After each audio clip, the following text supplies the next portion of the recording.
Hello friends, आपका एक बार फिर से स्वागत है आपके एक नए चैनल फिजिक्स फंडा पे।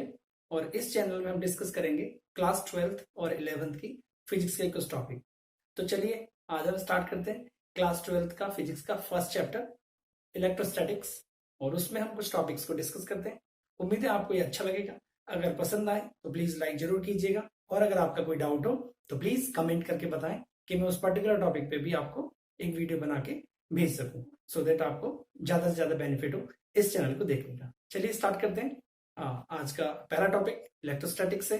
सबसे पहले हमारे पास व्हाट इज चार्ज। तो चार्ज क्या है हमें ये पता करना है। तो देखते हैं वीडियो में क्या है हमारे पास। तो इस चैप्टर में सबसे पहले देखते हैं what is a charge. Charge क्या होता है? Charge basically shifting of electrons जब भी होती है किसी एक बॉडी से दूसरी बॉडी पे, तो वहां पर चार्ज डेवलप होता है।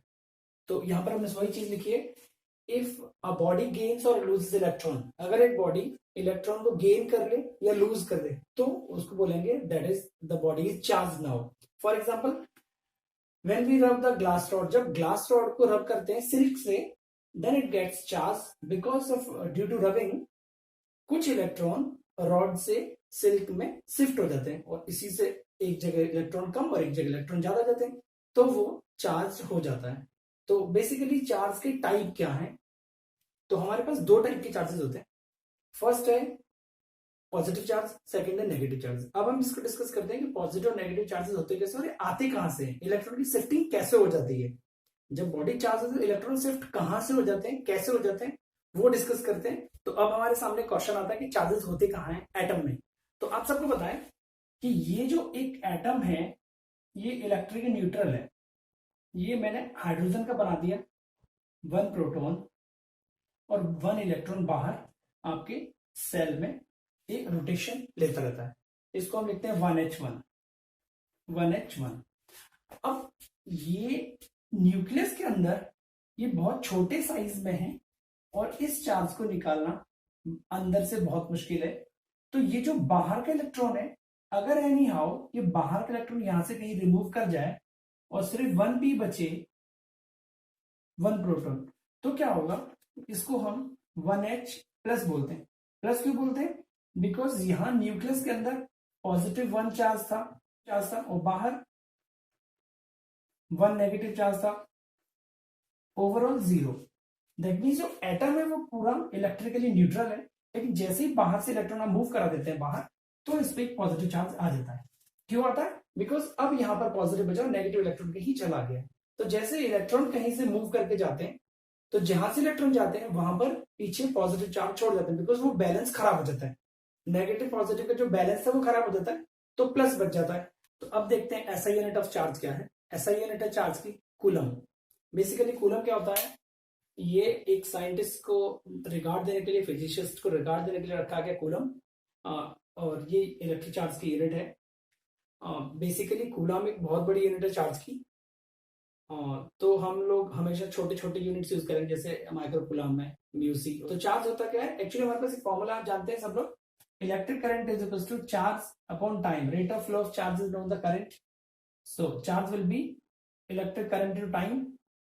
तो करंट की यूनिट हमें पता है एम्पियर होती है, और टाइम की सेकंड है। Therefore 1 coulomb charge will B, अगर यहां से 1 एम्पियर करंट फ्लो करे 1 सेकंड तक, then 1 coulomb is equal to 1 ampere into second.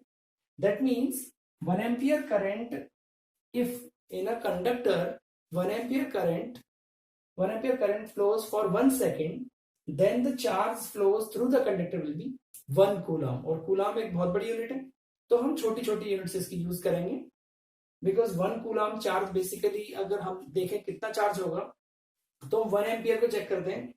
1 ampere current कितना है? If 1 metre long two parallel conductors apart 1 meter from each other attract each other with the force of 2 into 10 is minus 7। तो ये बहुत बड़ा force है, that means ampere is also big amount. तो हम लोग छोटी छोटी यूनिट्स को यूज करेंगे इसमें। अब अगला टॉपिक है quantization of charge. Charge quantization क्या होता है? क्वांटाइजेशन का मतलब है जो चार्ज है हमारे पास वो इलेक्ट्रॉनिक चार्ज का ही एक इंटीग्रल मल्टीपल होगा। मतलब इलेक्ट्रॉन का जो चार्ज है उसका इंटीग्रल मल्टीपल होगा। देखते हैं वो कैसे हो सकता है इंटीग्रल मल्टीपल, उसी को बोलते हैं क्वांटाइजेशन ऑफ चार्ज। तो क्वांटाइजेशन ऑफ चार्जेस का मतलब है the charges are always integral multiple of electronic charge. For example, either it may be plus E plus minus 2E plus minus E plus minus 3E and so on. That means we cannot have half E plus minus it extra. तो हमारे पास quantitation का मतलब है जितने भी charge होंगे वो electronic charge के इंटीग्रल मल्टीपल होंगे. मतलब चार्ज हाफ इलेक्ट्रॉनिक चार्ज नहीं हो सकता, 5.2 इलेक्ट्रॉनिक चार्ज प्लस माइनस ये नहीं हो सकता. दैट मीन सिंपली हम ये कर सकते हैं Q net charge is equals to NE number of electron into electronic charge, where E कितना होता है, E is equals to 1.6 into 10 raised minus 19 coulomb, or this is negative in nature. We never put this minus sign because electronic charge है. So but you know electron charge हमेशा negative होता है. अगर कहीं electron की deficiency है तो हम उसको पॉजिटिव कर देंगे, और अगर कहीं पर इलेक्ट्रॉन एक्सेस कर गए तो हम उससे जितना भी आंसर आएगा उसको हम प्लस का साइन ना लगा के माइनस का नेगेटिव चार्ज बोलेंगे. बिकॉज चार्जेस का टाइप मैंने पहले ही बताया था, दो टाइप के चार्ज होते हैं, पॉजिटिव और negative. If there is excess of electron, then negative charge, and if deficiency of electron,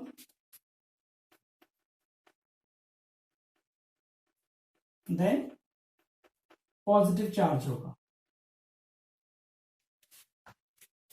अभी आजकल की नई थ्योरी में हमारे पास क्वार्क भी होता है. एक्चुअली क्वार्क में क्या होता है कि हमें 1/3E और 2/3E भी मिलते हैं, पर प्रॉब्लम ये है कि वो अकेले नहीं रहते, तो उनका ऑन द सम जितना आता है वो ये क्वांटाइजेशन को ही फॉलो करता है. अब आगे डिस्कस करते हैं हम चार्जेस की प्रॉपर्टीज. तो प्रॉपर्टीज ऑफ चार्जेस बहुत ही सिंपल से दो प्रॉपर्टी है. पहला, जो लाइक चार्जेस हैं वो एक दूसरे को रिपेल करते हैं. जैसे यहां पर मैंने दो पॉजिटिव चार्ज लगाए, वो ये वाला पॉजिटिव चार्ज इसको उधर पुश करेगा और ये पॉजिटिव इसको इस तरफ पुश करेगा. मतलब एक दूसरे को रिपेल करते हैं, अपोजिट डायरेक्शन में फोर्स लगाते हैं.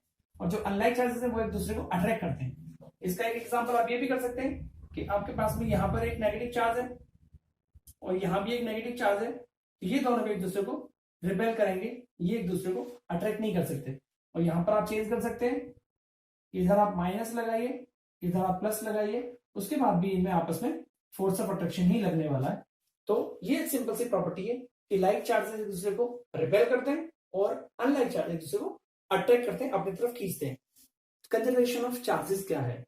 किसी भी एक आइसोलेटेड बॉडी में जो टोटल चार्जेस है वो हमेशा कंजर्व होते हैं, वो कभी कम ज्यादा नहीं होते. उनका जो टोटल है वो फिक्स रहता है. फॉर एग्जाम्पल आप कोई एटम ले लीजिए, एटम में जो नेट चार्ज है वो फिक्स रहता है. वो आइसोलेटेड बॉडी, जब तक हम उसको बाहर से कहीं से कोई चार्ज ना दें, जब तक आइसोलेट रहेगा उसका चार्ज फिक्स रहेगा. आइसोलेटेड बॉडी मींस कोई बॉडी अलग आइसोलेशन में है. अब इसमें जितना भी चार्ज है, सपोज क्यू चार्ज है, तो इट रिमेन कांस्टेंट. जब तक इसको बाहर से हम कोई चार्ज ना दे दें तब तक ये कांस्टेंट चार्ज रहेगा इसके ऊपर. अभी देखते हैं आपका सबसे important topic Coulomb's law. Coulomb's law क्या है वो डिस्कस करते हैं. बहुत ही सिंपल है. कूलम लॉ डील करता है दो इलेक्ट्रॉनिक चार्ज हो या दो चार्जेस हो जो एक दूसरे से कुछ डिस्टेंस अपार्ट रखे हो, उनके बीच में क्या इंटरेक्शन होने वाला है, इससे हमें डील कराता है. इसके बारे में हमें जानकारी देता है. हम देखते हैं कि अगर दो चार्जेस एक दूसरे के पास रखे हैं तो क्या होगा, उनमें फोर्स कितना होगा, कैसे होगा, उसी की स्टडी ये कूलम्स लॉ में हम करने वाले हैं. कि सपोज ये दो चार्ज बॉडी ए और बी जिन पे चार्ज Q1 Q2 है और एक दूसरे से r डिस्टेंस अपार्ट रखी है, तो इनके बीच जो फोर्स ऑफ अट्रैक्शन या रिपल्शन, अगर ये दोनों पॉजिटिव चार्जेस हैं या नेगेटिव चार्जेस हैं तो रिपल्शन होगा, और अगर ये दोनों अनलाइक चार्जेस हैं, एक पॉजिटिव एक नेगेटिव, तो अट्रैक्शन होगा. जो भी होगा, तो जिनके बीच का फोर्स है, the two charges Q1 and Q2 are placed at a distance r from each other, then the force between them depends on two factors. First, F directly proportional product of charges, that is F directly proportional Q1 into Q2. Second, F inversely proportional 1 upon square of distance. Square of distance between them,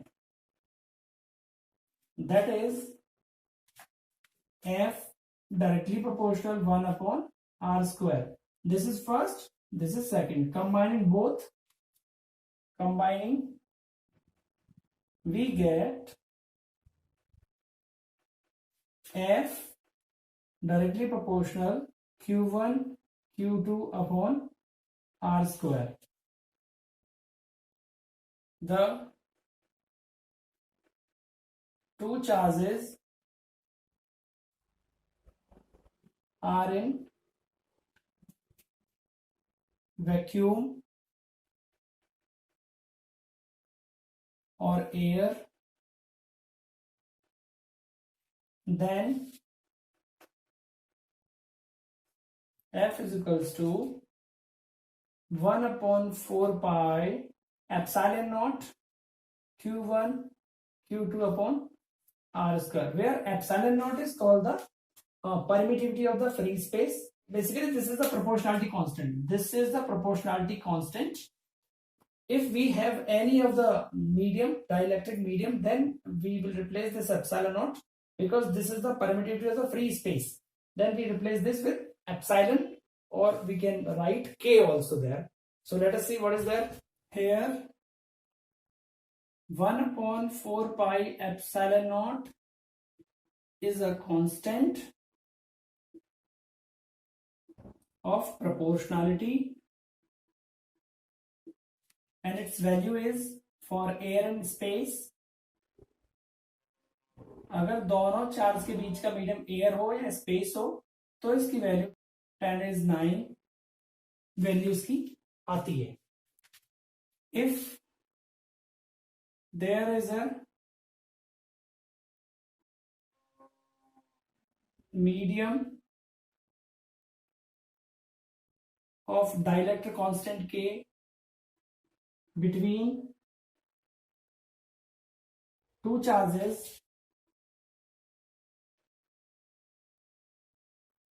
then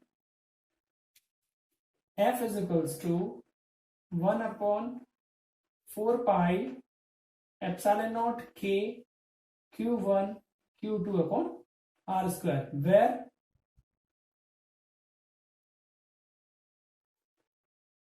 K is the dielectric constant, or simply we write epsilon is equals to K epsilon naught. So basically ये पूरा value epsilon की तरह use होती है. We call the permittivity of the particular medium. जिस medium में भी वो रखा है उसकी परमिटिविटी बोलते हैं उसको. Here epsilon 0 is equals to 8.85 into 10⁻⁻12 coulomb square per newton per metre. तो ये एप्सिलॉन 0 की वैल्यू होती है, और this epsilon is stand for the particular medium. Hope ये समझ आएगा. अब देखते हैं कूलम्स लॉ का वेक्टर फॉर्म. इसमें बहुत ही सिंपल है. सपोज ये हमारा 3D स्पेस है जिसमें O ओरिजिन है, और यहां पर A और B में 2 पॉइंट चार्जेस रखे हैं Q1 Q2. This is Q1 and this is Q2. इन चार्जों के जो पोजीशन वेक्टर है, OA का पोजीशन वेक्टर R1 और OB का पोजीशन वेक्टर R2 है, और इन दोनों के बीच की जो डिस्टेंस है उसका वेक्टर R है. मतलब AB का वेक्टर R है. अब हमें क्या करना है कि इनके बीच का फोर्स निकालना है. तो एक्चुअली यहाँ पर हमारे पास दो फोर्सेस होंगे. पहला Q1 Q2 पे लगाएगा, दूसरा Q2 Q1 पे लगाएगा. दोनों सेम टाइप के तो अपोजिट डायरेक्शन में लगेंगे. तो force on Q1 due to Q2 and force on Q2 due to Q1, दो फोर्सेस होंगे. तो सबसे पहले हम पहला चेक करते हैं. Force on Q1 due to Q2, उसको हम क्या लिखते हैं? F1 to 2 force on 1 due to 2 force on 1 due to 2 is equals to 1/4 epsilon naught Q1 Q2 upon r square. R इनके बीच की जो डिस्टेंस थी, और डायरेक्शन हमें कौन सी चाहिए, ये डायरेक्शन चाहिए बिकॉज ये रिपेल करेगा इसको, तो 2 to 1 आएगा क्योंकि ये वाला डायरेक्शन इस तरफ है। Force on Q1 due to Q2, इस पे फोर्स लग रहा है तो वो उधर पुश कर रहा है। दैट मींस ये जो यूनिट वेक्टर है, ये वाला जिसके एरो लगाई मैंने यहाँ 2 to 1, वो यहाँ यूनिट वेक्टर आ जाएगा। अब हम क्या करेंगे, यहां पर एक आर का मल्टीप्लाई और एक आर का मल्टीप्लाई यहां करते हैं तो आर क्यू हो जाता है। नाउ अब हम पोजीशन वेक्टर देखते हैं। अगर आपको ये और ये प्लस करें तो आएगा, we have O B plus B A is equals to हो जाएगा आपका ओ ए, और हमें बी ए निकालना है तो B A is equals to O A minus O B. तो ये क्या आ जाएगा, ओ ए का पोजीशन वेक्टर हमारे पास R1 है माइनस R2, ये आपका आ गया R, और हमें इसका यूनिट वेक्टर भी निकालना है। तो वो सिंपली आप क्या कर सकते हैं कि ये जो है वो ये कंप्लीटली हो जाएगा। यूनिट वेक्टर ये हो गया R1 to 2 डायरेक्शन में, R2 to 1 डायरेक्शन में, R2 to 1। तो इसको आप रिप्लेस करेंगे यहां पर इस वैल्यू में, एंड